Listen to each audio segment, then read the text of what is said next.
Hey folks, welcome to another chilling episode of Darker Things. It's me, Doug Duncan, diving deep into the shadows once more, and let me tell you, if you think Scott Peterson's guilty, we've got a doozy for you. If you think he's innocent, we've got a doozy for you. We've got our hands clean today. This one's coming straight from the depths of your darkest curiosities. People have been asking me to cover this for a while since I just teased the one with Hume and Jodi Arias in the previous video. Now, here's the deal. We're not just dredging up old tales for the thrill of it. No, this story's clawed its way back into the limelight, shrouding in whispers and doubts about guilt or innocence. Now, buckle up. It's going to be a dark ride. But here's why we're delving back into the abyss. As we peel back the layers, as we dare question, could this person really be innocent? I stumbled upon shadows in this case that even I hadn't seen. Truth be told, made me pause. Made me wonder, is there a shadow of a doubt? And I'm laying it all out there. We're about to unravel everything, and I swear if you think you know this case inside and out, you're in some revelations for today. Because we're not just skimming the surface, no. We're descending into the darkest corners to dissect the Scott Peterson saga. You've probably seen the uproar. The LA Innocence Project picking up his case has sent shockwaves across the net. Everyone's up in arms shouting about his guilt as if it's clear as day. But isn't that why we're here? To question the echo chamber, to sift through the noise because, believe it or not, there's a significant faction that's not convinced of Scott Peterson's guilt. And that's our journey today. To explore why. Now that we've ventured through this dark path, I want to hear from you, even if it's just in the whisper in the comments below. After we wrap today's entire eerie journey, what's your verdict? Do you think he's guilty, lurking in the shadows of his actions, or maybe you see innocence? Or perhaps you're undecided, you're on the fence, and that's completely fine. I mean, it's a murky world out there after all. Now, once we emerge from today's shadowy trek, again, we want to hear your thoughts, because trust me, it's going to be a wild ride. We're diving deep into the heart of darkness with this LA Innocent Project twist, unpacking every eerie reason some folks are convinced of his innocence. We're covering it all, start to finish. So picture this. It's Christmas Eve, 2002. And there's this woman on Covina Avenue hustling through her last-minute holiday prep. As she's inching her car backward, out of the blue, she spots a golden retriever all alone, meandering in the street with a leash dangling from its collar. Now, without missing a beat, she starts her car, snatches up the leash, and it hits her. She knows this dog. Belongs to her neighbors, the Petersons. The dog's name? Mackenzie. She hurries Mackenzie back across to the Petersons' place, noticing the gates ajar. She nudges Mackenzie into the yard, making sure that the gates close tight, and then she just moves on with her day. But as the evening shadows lengthen, around 6 p.m., a frantic call shadows the calm at the Modesto, California Police Dispatch. On the line, a man whose voice is thick with distress. Yes, my son-in-law called. He was playing golf this morning at 9:30. My daughter's been missing since this morning. She's 8 months pregnant. She took her dog for a walk in the park. The dog came home with just a leash on. And the dog came back without your daughter? Right. The voice on the other end of that tense 911 call, Ron Gransky, Lacey Peterson's stepdad. Now, Lacey, 8 months and glowing with promise of new life, was about to welcome a son, Connor, with her husband, Scott Peterson. Their story kicked off back in 1994 at college, leading them down the aisle in 1997. Fast forward a bit, and they're setting up their dream nest in Modesto in 2001, a move marking the start of what looked like a picture-perfect chapter. Lacey with her part-time gig as a substitute teacher, and Scott working for a fertilizer company. Which, let's be honest and be real, it drips with irony considering the mess he's mired in. Let's just say allegedly to keep things light. Their life, seemingly straight out of a glossy magazine. Scott's paycheck was nothing to scoff at, and Lacey, the epitome of a radiant, doting housewife. Now, the day before that fateful Christmas Eve, they dropped by Lacey's sister's Amy's at her salon around the twilight hour of 5:45 p.m. Lacey even shared a few last words with her mom Sharon over the phone later that night. Now, Scott's story to the cop goes like this. He last saw Lacey the morning of Christmas Eve around 9:30 before he set off on a fishing trip. And on his way back, he dialed Lacey's number, hoping to hear her voice. I just left a message at home, 2:15. I live in Berkeley. I won't be able to get to the Villa Farms to get that basket for Papa. I was hoping you would get this message and go on out there. I'll see you in a bit, sweetie. Love you. Bye. So get this.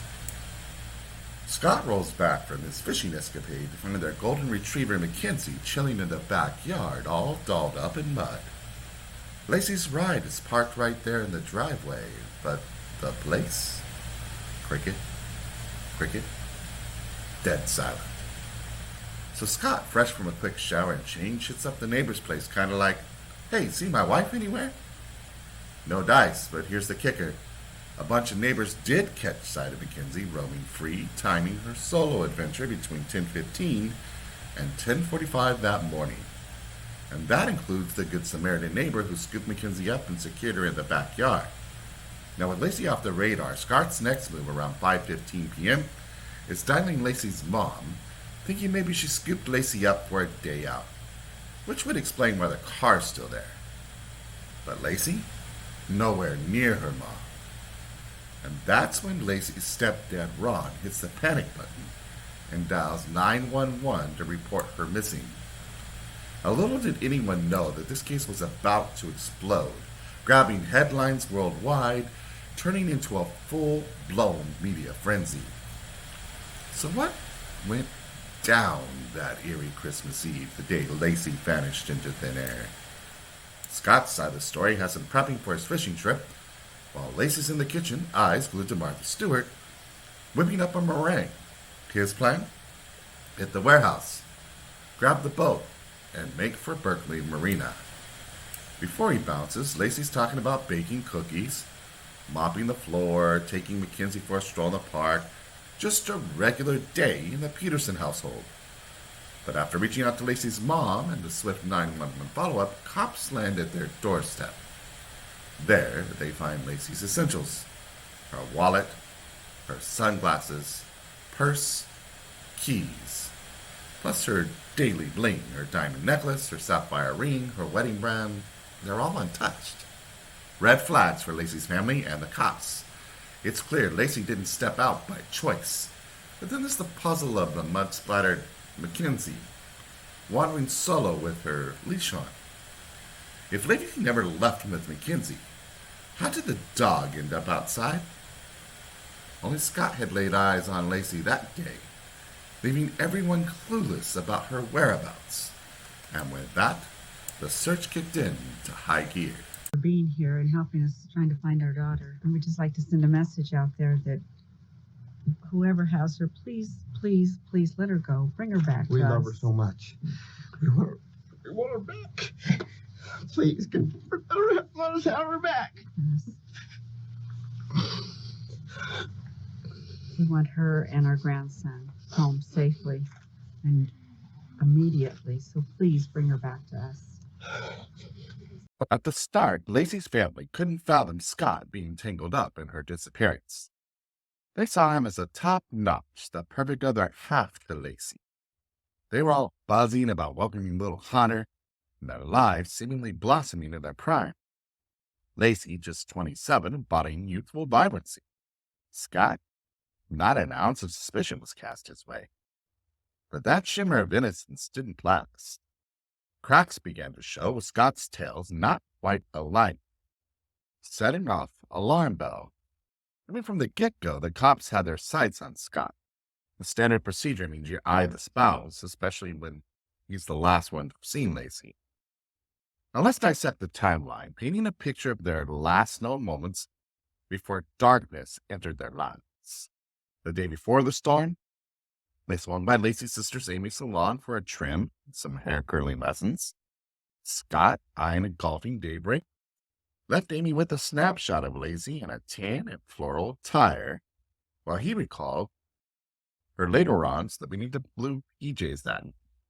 Come morning, Lacey's ditching the blue bottoms for a shower, embarked on a spree of domestic bliss from online shopping at the Gap to plotting a French toast for family dinner that evening. And she even practiced her newfound curling skills, the one she learned from Amy, leaving her curling iron plugged in as a silent witness to her morning routine. Well, Scott, framing a picture of domesticity with Lacey engrossed in Martha Stewart's meringue musings, then took off for a boating adventure, leaving Lacey to her day of baking and house mopping. Fast forward, Scott's alibi unfolds with precision. Emails at the warehouse, a ticket arrival at Berkeley Marina, voicemails hinting at normalcy far removed from the brewing store. Yet, homecoming painted a grim picture. An empty house, a mud-streaked McKinsey, and Lacey's belongings untouched, casting a shadow of dread over what should have been festive preparations. As the search intensified, Scott's demeanor and choices under scrutiny sparked doubts.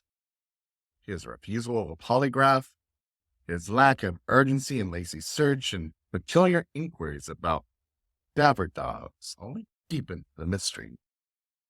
Amidst probing, Lacey's physical struggles came to light, contradicting Scott's account of her morning walk. Her doctor said actually given her orders not to go on those walks. So that added another layer to convolute hell. And then the unthinkable questioning in the absence of a husband's support on Christmas Eve, painting a stark contrast to the facade of a man concerned with leisure over love, leaving a chilling echo of betrayal in the air. What if we told you Scott Peterson, a man convicted of murdering his wife and unborn child, might be innocent? Yes, that's right. The same Scott Peterson who, in 2004, was found guilty of the chilling crime that shook the nation. The murder of his wife, Lacey Peterson, and their unborn child. A case that has been a media sensation since it first hit the headlines over 20 years ago.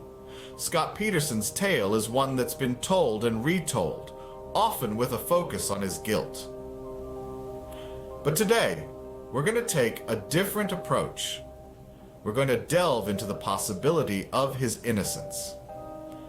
The Los Angeles Innocence Project, a group renowned for their tireless fight for justice, has recently taken an interest in Peterson's case. They're investigating Scott Peterson's claim of innocence, a claim that's been largely ignored by the mainstream narrative till now. The LA Innocence Project isn't just taking Peterson's word for it, though. They have new evidence that could potentially point to other suspects and cast a shadow of doubt over Peterson's conviction. Now, we're not saying Peterson is innocent. That's not for us to decide. But what we are saying is that there's more to this story than meets the eye. As the LA Innocence Project digs deeper into the case, we'll be there every step of the way, examining the evidence, questioning the narrative, and seeking the truth. Are there other suspects who were overlooked? Are there inconsistencies in the prosecution's case? Is there a chance that Scott Peterson has been in prison for a crime he didn't commit? And so, we dive into the murky waters of the Scott Peterson case, a tale that has captivated the nation for over 2 decades. Hold on tight, folks. This is going to be a wild ride. It was a case that shocked the nation. A pregnant woman, Lacey Peterson, vanished without a trace, and her husband Scott was convicted of her murder. Let's take a step back to December 24th, 2002. Lacey Peterson, 8 months pregnant with her first child, disappeared. Her husband, Scott Peterson, said he had last seen her preparing to walk their dog and do some last-minute Christmas shopping. But as hours turned into days, and Lacey remained missing, suspicion began to fall on Scott. By April of the following year, the worst fears were confirmed. The bodies of Lacey and her unborn son were discovered washed ashore in San Francisco Bay, not far from where Scott said he had been fishing on the day of Lacey's disappearance. With this grim discovery, the case took a dark turn, and Scott Peterson became the prime suspect. Fast forward to November 2004. After a trial that lasted over 5 months, the evidence against Scott seemed overwhelming. His lies, inconsistencies, and peculiar behavior were all laid bare in the courtroom. Jurors were shown evidence of Scott's extramarital affairs, his purchase of a boat just days before Lacey's disappearance, and damningly, his location at the bay where Lacey and her unborn son were found. The prosecution painted a picture of a man who wanted to escape the obligations of family life, and the jury agreed. The verdict was in. Scott Peterson was found guilty of first-degree murder for Lacey's death and second-degree murder for the death of their unborn son. In March 2005, Scott was sentenced to death. A sentence that would later be overturned due to jury selection issues. The conviction seemed certain, but the question remains. Did Scott Peterson really kill his wife and unborn child? Otherwise, the wheels of justice turned again in 2020 when Scott Peterson's death sentence was overturned. It was a pivotal moment, a turn in the story that had kept the nation on tenterhooks for nearly 2 decades. But why was the initial verdict of death overturned? The answer lies in the intricacies of jury selection. In the initial trial, the jury selection process was flawed. The court had dismissed potential jurors who expressed general objections to the death penalty on a questionnaire, even before they could be questioned in court, a violation of the defendant's rights. This one-sided selection process created a jury biased in favor of the death penalty. It was this flawed jury selection process that led an appellate court to overturn Peterson's death sentence in 2020. Following the overturn of the death sentence, a new sentencing was in order. In 2021, Scott Peterson was resentenced to life in prison without parole. It was a significant shift from the initial death sentence. But nevertheless, it was a sentence that kept him behind bars. However, the story doesn't remain confined to the 4 walls of the prison. The tremors of this case have reached far beyond, catching the attention of the LA Innocence Project. In a world where justice is often blind, they strive to shed light on cases shrouded in the darkness of doubt and uncertainty. But the story doesn't end there. The LA Innocence Project has stepped onto the scene, armed with new evidence. As we progress further into this tale of crime and punishment, we delve deeper into the involvement of the LA Innocence Project and the new layers of intrigue it adds to the Scott Peterson case. Enter the LA Innocence Project, a beacon of hope for those who claim innocence from behind bars. The project, a non-profit legal organization, has made it their mission to exonerate the wrongly convicted and reform the criminal justice system. Their latest undertaking? The case of Scott Peterson. In 2024, the LA Innocence Project made the decision to represent Scott Peterson, a man convicted 2 decades prior for the murders of his wife, Lacey Peterson, and their unborn child. Peterson has consistently maintained his innocence, and now he's got the backing of a team renowned for their work in overturning wrongful convictions. The LA Innocence Project isn't just taking Peterson's word for it, though.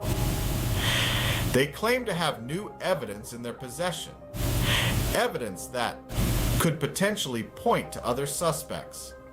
In their pursuit of truth and justice, they're seeking post-conviction discovery, a process that could unearth the information necessary to support Peterson's claim of innocence. This isn't just about re-examining old evidence either. The project is requesting records of police interviews, DNA testing, and information on a possible burglary linked to Lacey's murder.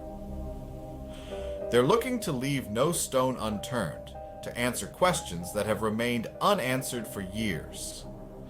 The LA Innocence Project's involvement has brought renewed attention to the case, and for good reason. Their track record speaks volumes about their commitment and capabilities. Take the case of Maurice Hastings, for instance. But what is this new evidence that could potentially exonerate Scott Peterson? Let's delve deeper.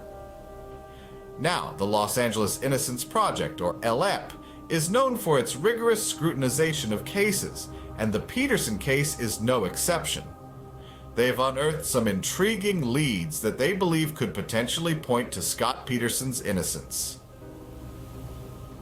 One of the most compelling pieces of new evidence revolves around a potential burglary that occurred near the Petersons' residence, around the time of Lacey Peterson's disappearance. The LAP believes this burglary could be linked to the murder. Could it be that the real perpetrator was a burglar who crossed paths with Lacey Peterson at the wrong place and the wrong time? Were there unidentified fingerprints? Unrecognized footprints? This is a question that the LAP is currently investigating. Another crucial aspect the LAP is focusing on is the request for records of police interviews. The initial investigation into Scott Peterson's case was far from flawless. The police were under immense pressure to solve the case, and some argued that this led to tunnel vision, with officers focusing solely on Scott as the prime suspect. The LAP is now requesting access to these interview records, hoping to uncover any potential oversights or discrepancies that may have contributed to Peterson's conviction. In addition to the interview records, the LAP is also pushing for further DNA testing. In the past 2 decades, DNA technology has advanced significantly. What was once a blurry genetic fingerprint can now be analyzed with pinpoint accuracy. The LAP hopes that this new round of DNA testing will shed light on any unidentified genetic material that was present at the crime scene, potentially pointing to an alternate suspect. But this is all still speculative. It's the LAP's job to unearth the truth, to sift through the facts and the falsehoods, to separate the evidence from the conjecture. And it's a mammoth task. The LAP is not only challenging a conviction, but also attempting to rewrite a narrative that's been etched into the public consciousness for over 2 decades. As we delve deeper into the evidence, we begin to see the complexity of this case. It's like a puzzle with pieces missing and pieces that don't quite fit. But as the LAP continues to investigate, they hope to complete the picture.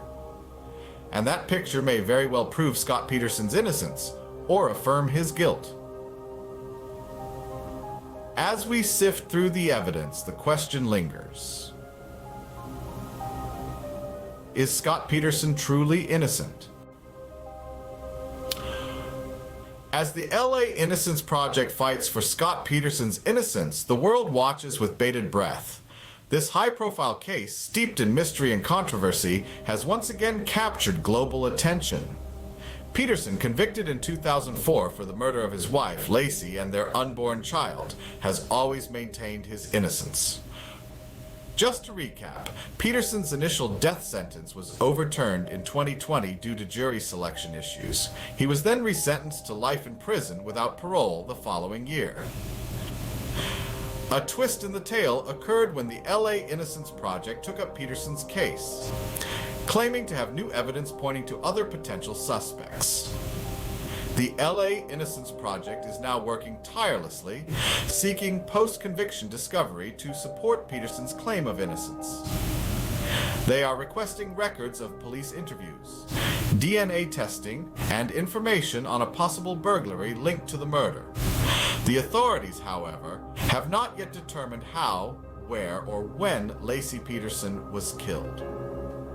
It's also worth noting that Peterson's trial lasted over 5 months, with jurors citing his lies and inconsistencies as key factors in the guilty verdict.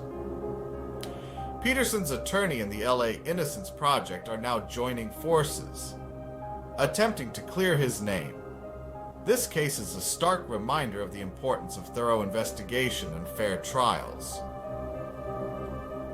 With the LA Innocence Project involved, there's a renewed hope that the truth will finally be uncovered.